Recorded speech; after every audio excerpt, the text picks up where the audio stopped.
Hey folks, this video is all about the things that we've learned looking at the differences between Aabria, Matt, and Brennan on Critical Role.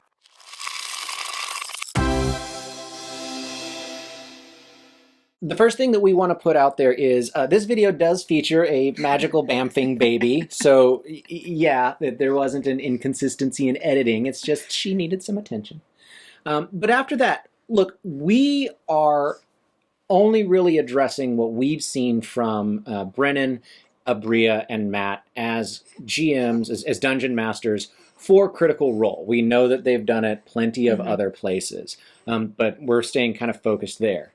Secondly, we are not contrasting against them, and we're not trying to figure out which one of them is the better GM or which one's doing it right. That's not what we think, and that's not what we're trying to do. Yeah. We just want to say, here's some really cool things that we and you can learn by watching their different styles. Yep, so let's jump right in. Starting off, we'll talk about Brennan because you know he just ran Calamity, which was so awesome.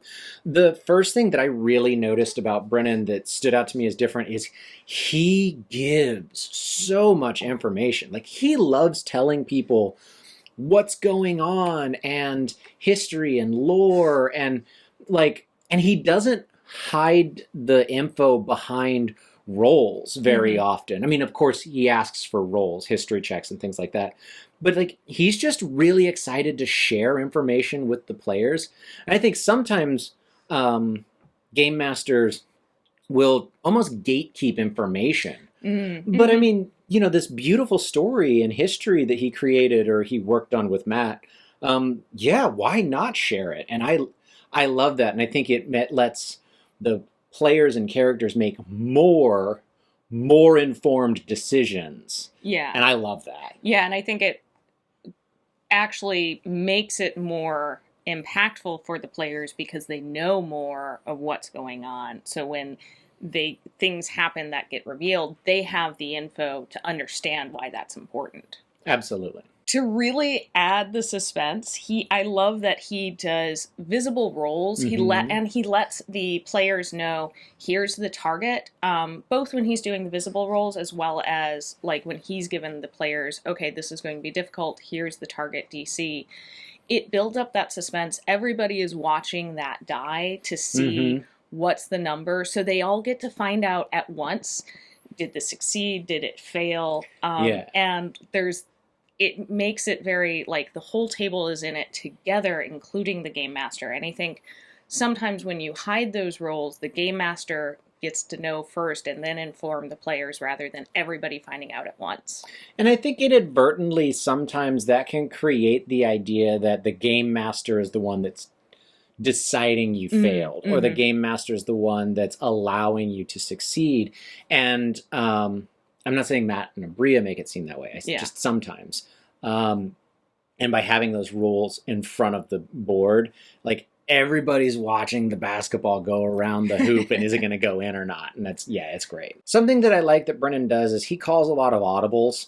He'll decide on the fly what something is going to do. And maybe it's not always exactly rules as written. I know that a bunch of people got mad at the way he ran his game because those aren't the rules, which I think is silly. And before you comment, be like, well, if the rules don't matter, why do we even have the book? Just go find a different channel. But what Brennan does is he's very clear about saying, this is what I'm going to decide. This is why I'm going to decide it. And then he continues the movement of the scene or the combat or the session forward. He doesn't slow things down very often in order to look up a rule, when he can just make a decision and then justify it. Yeah. And everybody can keep moving. Yeah, I really like that. That keeps the momentum going. But he's fair and consistent with it as well. Exactly, yes. And that brings us into our final point about Brennan, is that he is so amazing at yes and yes but. Yeah, those are two terms we've talked about in a lot of our videos. It's from the improv world. Yeah, and just seeing him roll with things that the players want to do, and especially I think the yes but, where it's the taking it and then redirecting it still happens, but maybe in a slightly different way, or there's a consequence for how it happens. Yeah, absolutely. The way that he just says yes to whatever they're doing. That doesn't mean it's always perfectly what they expected. Yeah. Just like you said. That's awesome. A big thanks to all of our patrons, and especially to Tucker. If you want to support our channel, you can head on over to patreon.com/rollforinitiative and check out the perks of being a patron. All right, let's get back to the video. One of the things that first really stood out to me about Aabria is how cinematic she is in the descriptions and how she sets up the scenes. It really does feel like, watching the show, and I'm sure also for the players, like it's a movie. It's like this really epic story that's happening around them. Yeah, I mean, she'll narrate stuff in third person omniscient, and that's really neat. I liked that she would start and end each session of her EXU that way. Yeah. Aabria absolutely keeps the pace of the game moving forward. I think she does it in a great way. You can call it railroading if you want. I don't think railroading is always necessarily a bad thing, but I appreciate that. She doesn't spend an hour and a half on the cart ride from one town to the next. She's like, okay, yeah, you guys, we get there. You can continue this conversation as you walk to the destination.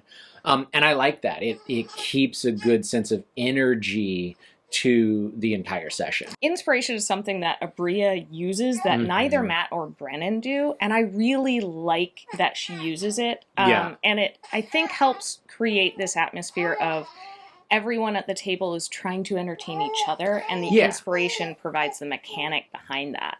Yeah, it's a great, the mechanic's there for a reason. Not using it doesn't make anybody a bad GM, but we really love that she has it in there and that she gives inspiration out. If characters do something cool, she'll award it, but also if just like a player at the table makes her laugh, she's just kind of like, yeah, you take inspiration. That's fantastic. That was hilarious. That's really cool. Also, Aabria will sort of force the action forward. If a player ever is trying to figure out what something does mechanically, I think she'll help explain it. But anytime a player has been trying to like get her to give a hint about like what's the right decision to make, you know what I mean? She's just kind of like, you need to make a decision.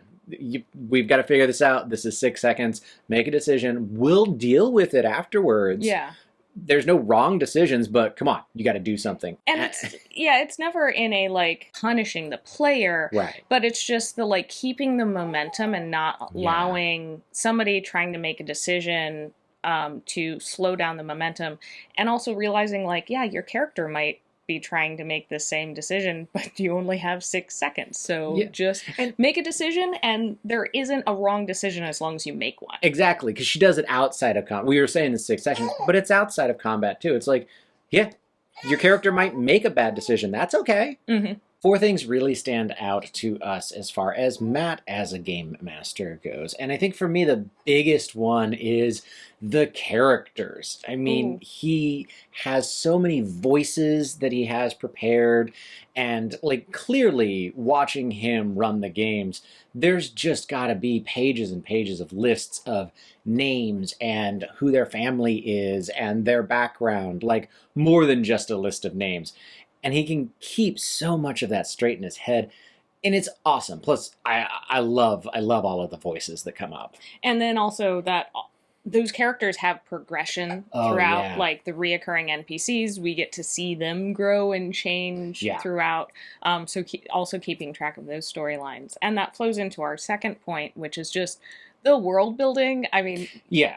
that one's almost a gimme for this one, considering all of Critical Role is watching the world of Tal'Dorei and Exandria that Matt created. But it's so rich in history and lore, and while I'm sure it draws on plenty of other things that are out there and maybe have existed, just the world building and lore building is fantastic. Yeah, and he's clearly so enthusiastic about that as well, and that bleeds into the game. Something that Matt does differently, I would say, than Brennan and Aabria is really hold the players accountable for their actions. And I'm not talking about the characters. I mean, they all do that in their ways.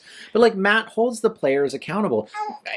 Pretty regularly we can hear Matt, telling the players like, that's, you know, you got to read your spell better. Like you tried to cast something, it didn't do what you wanted. The spell stands, you cast it.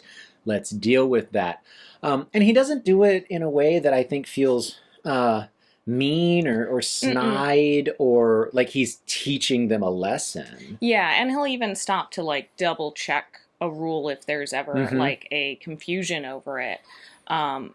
Which I think ties in well with the holding them accountable. Because it's like, well, we're all working off of the same set of rules. Yeah, and he doesn't mind stopping play in order to double check something, and I think that's perfectly fine. Yeah.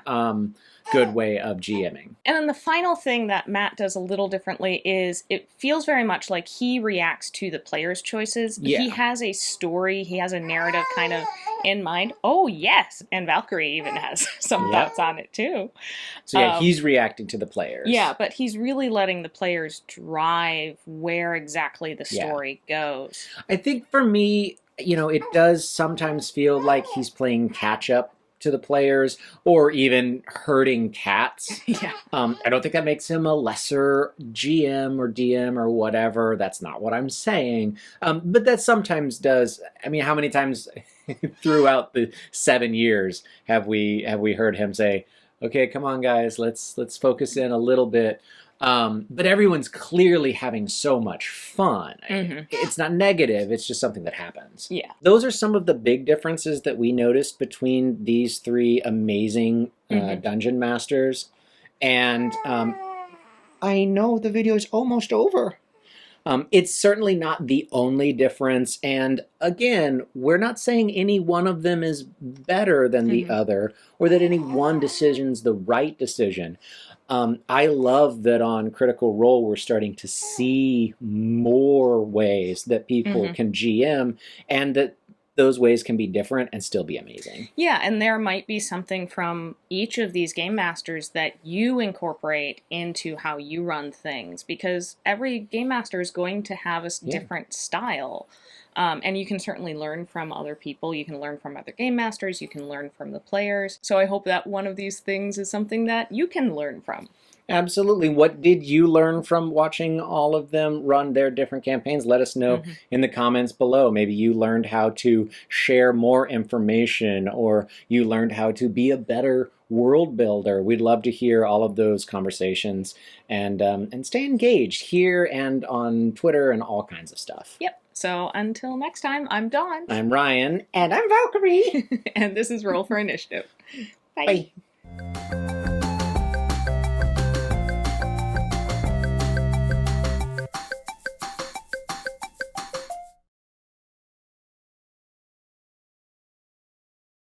Yeah. You just hear our voices? Yeah, you want to add your thoughts to the conversation? Okay.